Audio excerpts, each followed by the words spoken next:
Colonel S ഡിന്നി, ഇന്ത്യയിൽ ഇപ്പോൾ രണ്ടേ സംസ്ഥാനങ്ങളാണ് PM ശ്രീയിൽ എൻറോൾ ചെയ്യാത്തത്.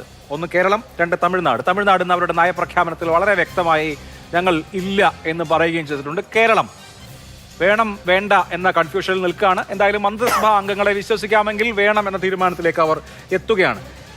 LDFനെ സംബന്ധിച്ചും UDFനെ സംബന്ധിച്ചും ഒരുപോലെ ഈ വിഷയം തലവേദന ഉണ്ടാക്കാനുള്ള കാരണം എന്താണ്? എന്തുകൊണ്ടാണ് ഈ സർക്കാരുകൾക്ക് ഇത് ഒപ്പുവെക്കാം എന്ന തീരുമാനത്തിലേക്ക് പോകേണ്ടി വരുന്നത്? 2021 മുതലുള്ള സമഗ്ര ശിക്ഷാ അഭിയാന്റെ ഫണ്ട് കേരളത്തിന് തന്നിട്ടില്ല. അതെന്തൊരു അനീതിയാണ്! ഇതൊരു യൂണിയനും സംസ്ഥാനങ്ങളും തമ്മിലുള്ള ബന്ധമല്ലേ? ഒരു ഫെഡറൽ വ്യവസ്ഥയല്ലേ? ഇവിടുത്തെ ഓരോ മനുഷ്യന്റെയും ഓരോ ആക്ടിവിറ്റിയിൽ നിന്നും കിട്ടുന്ന നികുതി, വ്യക്തിഗതമായി ആളുകൾ അടയ്ക്കുന്ന ആദായ നികുതി, ഇതെല്ലാം കൂടി സമാഹരിക്കുന്നതാണല്ലോ കേന്ദ്രത്തിന്റെ വരുമാനം എന്ന് പറയുന്നത്. അപ്പൊ കേന്ദ്രം പണം ചെലവഴിക്കുമ്പോൾ എല്ലാ സംസ്ഥാനങ്ങൾക്കും നീതിപൂർവകമായി ചെലവഴിക്കേണ്ടതാണ്. കേരളത്തിന് തരാനുള്ള പണം, സമഗ്ര ശിക്ഷാ അഭിയാന് തരാനുള്ള പണം തടഞ്ഞു വെച്ച് ഒരു തരത്തിൽ ഭീഷണിപ്പെടുത്തി ഈ സർക്കാരുകളെ കൊണ്ട് അങ്ങനെ ഒപ്പുവെപ്പിച്ചിട്ട് എന്ത് കിട്ടാനാണ് BJPക്ക്? ശ്രീ അഭിലാഷ്, അതൊരു തെറ്റായിട്ടുള്ളൊരു സ്റ്റേറ്റ്മെന്റ് ആണ്. ഞാൻ അതിലേക്ക് വരാം. പക്ഷെ അതിന് മുമ്പ് നമ്മളിപ്പം ഈ ഒരു കാര്യം നമ്മൾ മനസ്സിലാക്കണം. അതായത് കേരളം ഇന്ന് കണ്ടുകൊണ്ടിരിക്കുന്ന ഒരു കാര്യം നമ്മൾ മനസ്സിലാക്കണം. ഈ LDFും UDFും രണ്ട് ഭരണം മാറി മാറി വന്നിട്ട് അവരെ രണ്ടുപേരും എങ്ങനെയാണ് ആദ്യം ഇതിനെ ജസ്റ്റിഫൈ ചെയ്തത്, ഇപ്പം ഭരണത്തിൽ വന്നപ്പം അവരെങ്ങനെയാണ് മാറുന്നത്, അവർ പ്രതിപക്ഷത്തിൽ പോകുമ്പോൾ എങ്ങനെയാണ് മാറുന്നതിന്റെ ഏറ്റവും ബെസ്റ്റ് ആയിട്ടുള്ളൊരു ഉദാഹരണമാണിത്. ഇപ്പം നേരത്തെ ശ്രീ വിജിൻ പറഞ്ഞു, അതായത് നമ്മൾ കേരളം സൈൻ ചെയ്തില്ല, 40ഓളം സ്കൂളുകൾ മാത്രമേ ഉള്ളൂ കേരളത്തിൽ PM ശ്രീ എന്ന്. ആ 40ഓളം ഒരു സ്കൂളിൽ ആണ് ഞാനും പഠിച്ചിട്ടുള്ളത്, കേന്ദ്ര വിദ്യാലയ പട്ടം. ഈ കേന്ദ്ര വിദ്യാലയ പട്ടത്ത് ശ്രീ വിജിൻ, അതായത് കോൺഗ്രസിന്റെയും CPMന്റെയും അതുപോലെ തന്നെ മറ്റ് പല രാഷ്ട്രീയ നേതാക്കന്മാരുടെയും മക്കൾ പഠിക്കുന്ന ഒരു സ്കൂളായിരുന്നു അത്. അതുകൊണ്ടാണ് one of the best schools ആയിട്ട് കേന്ദ്ര വിദ്യാലയയുടെ സ്കൂൾ, ഗവൺമെന്റ് സ്കൂൾ തന്നെയാണ്. ആ സ്കൂളിൽ പഠിച്ച ഇന്ന് അതൊരു PM ശ്രീ സ്കൂളാണ്. അപ്പം ഈ നേതാക്കന്മാർക്ക് വേണ്ടി മാത്രമായിട്ടുള്ള ഒരു എന്താ പറഞ്ഞ ഈ ഒരു പെർസെപ്ഷൻ ക്രിയേറ്റ് ചെയ്യുന്നു. അതായത് നരേന്ദ്രമോദി സർക്കാർ കൊണ്ടുവന്ന ഏതൊരു സ്കീമാണെങ്കിലും അതിനെ നമ്മൾ എതിർക്കും. ആ എതിർക്കുന്ന എന്തിനു വേണ്ടിയാണ്? കൃത്യമായിട്ടുള്ള ഒരു രാഷ്ട്രീയമുണ്ട്. ആ രാഷ്ട്രീയം ഇവിടുത്തെ മത ന്യൂനപക്ഷങ്ങളെ വോട്ട് കിട്ടാൻ വേണ്ടിയുള്ള ഒരു രാഷ്ട്രീയമാണ്. കാരണം ഞങ്ങളാണ് കൂടുതൽ എതിർക്കുന്നതെന്ന് കണ്ടാൽ മാത്രമേ ആ വോട്ട് കിട്ടൂ. അങ്ങനെയുള്ള വോട്ടിന്റെ ഫലമായിട്ടാണ് ഇപ്രാവശ്യം UDF വന്നത്, നമുക്ക് എല്ലാവർക്കും അറിയാം. അപ്പൊ ഈ ഒരു ക്ലാഷ്, അതായത് അവിടെ ജസ്റ്റിഫൈ ചെയ്യാൻ പറ്റത്തില്ല. PM ശ്രീയിൽ എന്താണ് തെറ്റെന്ന് നേരത്തെ ശ്രീ വിജിൻ തന്നെ പല കാര്യങ്ങളും സൂചിപ്പിച്ചു. അതായത് സൈറ്റിൽ കൊടുത്തിട്ടുണ്ട്. എങ്ങനെയാണ് അതിന്റെ സെലക്ഷൻ നടത്തുന്നത്?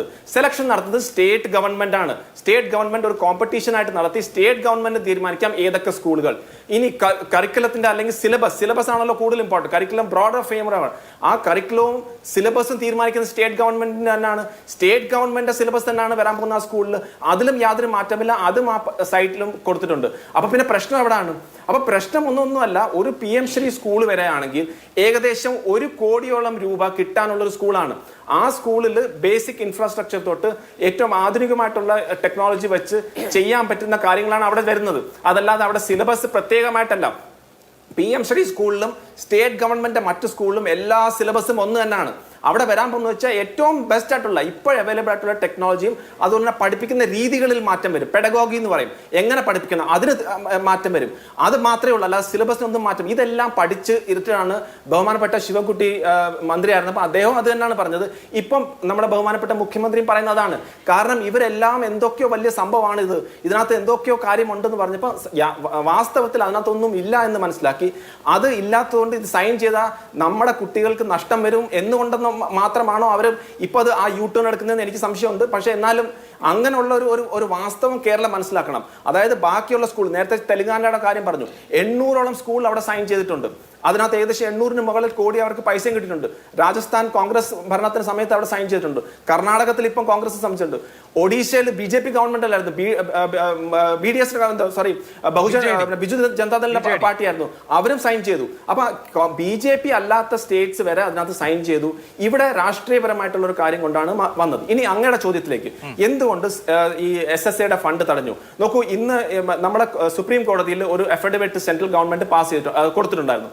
ആ അഫിഡവിറ്റിൽ പറഞ്ഞത് 2025-26 പീരീഡിൽ 452 കോടി രൂപ കൊടുത്തിട്ടുണ്ട്. അത് ഫണ്ടിന്, അതായത് അതിനകത്ത് 99 കോടി രൂപ ഈ RTA, അതായത് റൈറ്റ് ടു എഡ്യൂക്കേഷൻ റിലേറ്റഡ് ആയിട്ടുള്ള ആക്ടിവിറ്റീസിലാണ്.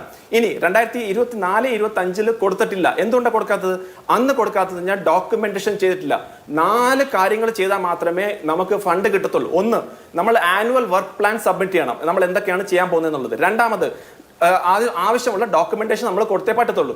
മൂന്നാമതായിട്ട്, നമ്മൾ നേരത്തെ കിട്ടിയ ഫണ്ടിന്റെ യൂട്ടിലൈസേഷൻ സർട്ടിഫിക്കറ്റ് കൊടുത്തേ പറ്റൂ. അതുപോലെ നാലാമതായിട്ട്, ഈ സ്കീം നമ്മൾ ഏത് സ്കീമാണോ ചെയ്യുന്നത് അതിനെ കംപ്ലയൻസ് ചെയ്യുന്നുള്ള കാര്യങ്ങൾ നമ്മൾ അറിയിക്കണം. ഇത് ഒരു പ്രൊസീജിയറൽ പ്രോസസ്സ് മാത്രമാണ്. ആ പ്രൊസീജിയറൽ പ്രോസസ്സ് ഫോളോ ചെയ്തിട്ടുണ്ടെങ്കിൽ അവിടെ ഫണ്ട് കിട്ടിയിട്ടുമുണ്ട്. അത് നിങ്ങൾ സർട്ടിഫിക്കറ്റ് കൊടുക്കാതെ നിങ്ങൾക്ക് ഫണ്ട് കിട്ടുമെന്ന് വെച്ചാൽ അത് നമുക്ക് എല്ലാവർക്കും അറിയാം. സ്റ്റേറ്റ് ഗവൺമെന്റ് പോളിസി ഒന്നാണ്. അപ്പൊ അതുകൊണ്ട് SSA ഫണ്ട് തടഞ്ഞു വെച്ചു എന്നുള്ളത് പറയുന്നത് തെറ്റാണ്. അങ്ങനെ അല്ല. അതിന്റെ കാരണം ഡോക്യുമെന്റേഷൻ കൊടുത്തിട്ടുണ്ടെങ്കിൽ അത് തീർച്ചയായിട്ടും കോടതിയിൽ തന്നെ വ്യക്തമാക്കപ്പെട്ട ഒരു കാര്യമാണ്. ഈ PM ശ്രീയിൽ ഒപ്പിടാതെ ഈ SSAയുടെ ഫണ്ട് കേന്ദ്രം റിലീസ് ചെയ്യോ?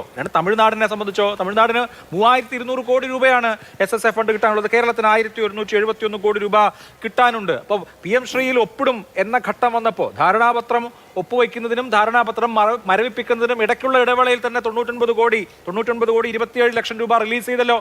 അപ്പോൾ ഈ പണം കിട്ടും. താങ്കൾ ഈ പറയുന്നത് പോലെ യൂട്ടിലൈസേഷൻ സർട്ടിഫിക്കറ്റ് ഒന്നുമല്ല. PM ശ്രീ പദ്ധതിയിൽ ഒപ്പിട്ട് PM ശ്രീയുടെ സ്കൂളുകളുടെ ലിസ്റ്റ് കൊടുക്കുകയാണ് എങ്കിൽ കേരളത്തിന് പണം റിലീസ് ചെയ്യും ഫോളോവിംഗ് ഡേയ്സിൽ. ഒരു പക്ഷേ പെട്ടെന്ന് തന്നെ. അത് വളരെ വ്യക്തമാണല്ലോ. അഭിലാഷ്, അതിന്റെ ഒരു കാരണം എന്ന് വെച്ചാൽ നമ്മൾ ഒരു ഫെഡറൽ സിസ്റ്റം തന്നെയാണ്. നമുക്കറിയാം എഡ്യൂക്കേഷൻ എന്ന് പറഞ്ഞാൽ അല്ലെങ്കിൽ വിദ്യാഭ്യാസം കൺകറന്റ് ലിസ്റ്റിൽ വരെയാണ്. ഈ NEP 2020 വന്നത് NEP 1986 കഴിഞ്ഞിട്ടാണ്. ശ്രീ രാജീവ് ഗാന്ധിയുടെ സമയത്താണ് ആ NEP വന്നത്. അത് കഴിഞ്ഞിട്ട് NEP 2020 വന്നത്. അതായത് വിദ്യാഭ്യാസ രംഗത്ത് പരിഷ്കരണം വരണം എന്നുള്ള നിലയിലാണ് വന്നത്. അന്ന് സ്റ്റേറ്റ് ഗവൺമെന്റും എല്ലാവരുമായിട്ട് ചർച്ച നടത്തി. പല കമ്മിറ്റീസ് ഉണ്ടായിരുന്നു. 2015-17 വരെ ഒരു കമ്മിറ്റി, പിന്നെ അത് കഴിഞ്ഞിട്ട് 19 കസ്തൂരി രംഗൻ കമ്മിറ്റി, അങ്ങനെയൊക്കെ ധാരാളം കമ്മിറ്റികൾ വന്നിട്ടാണ് ചർച്ചകൾ നടത്തി. സ്റ്റേറ്റുമായിട്ട് പഠിക്കുന്നവരും അക്കാഡമിഷ്യൻസ് എല്ലാവരുമായിട്ട് ചർച്ച നടത്തി. അതിനകത്ത് ചില വിയോജിപ്പുകൾ ഉണ്ടായിരുന്നു ഡെഫിനറ്റ്ലി. പക്ഷെ അത് കഴിഞ്ഞിട്ടാണ് നമ്മൾ ഈ NEP 2020 മറ്റ് കാര്യങ്ങൾ, അതായത് PM ശ്രീയും NEP 2020 പറഞ്ഞാൽ അതിനകത്ത് ഇൻഫ്രാസ്ട്രക്ചർ മാത്രമാണ് ആക്ച്വലി PM ശ്രീയുടെ ബേസിക് റോൾ. അതിന്റെ ഒരു നോഡൽ സെന്റർ ആക്കി മാറ്റം മാത്രമേ ഉള്ളൂ. അപ്പൊ അങ്ങനെയുള്ള ഒരു ധാരണ വരുമ്പം അതൊരു കളക്റ്റീവായിട്ടുള്ള റെസ്പോൺസിബിലിറ്റിയാണ്. അതായത് ഞങ്ങൾക്ക് ഫണ്ട് മാത്രം വേണം, പക്ഷെ ഞങ്ങൾ ബാക്കിയുള്ള ഇംപ്ലിമെന്റേഷൻ ചെയ്യത്തില്ല എന്ന് പറയുമ്പോൾ അതൊരു ബ്രീച്ച് ഓഫ് ട്രസ്റ്റ് അവിടെ ഉണ്ട്. അപ്പൊ നമ്മൾ കളക്റ്റീവായിട്ട് ഒരു ഡിസിഷൻ എടുത്തതാണ്. നമുക്ക് എഡ്യൂക്കേഷൻ നമ്മൾ പരിഷ്കരിക്കണം, നമ്മുടെ എഡ്യൂക്കേഷൻ നമ്മൾ റിഫോം ചെയ്യണം. അപ്പൊ സ്റ്റേറ്റിനും സെന്ററിനും തുല്യ അവകാശം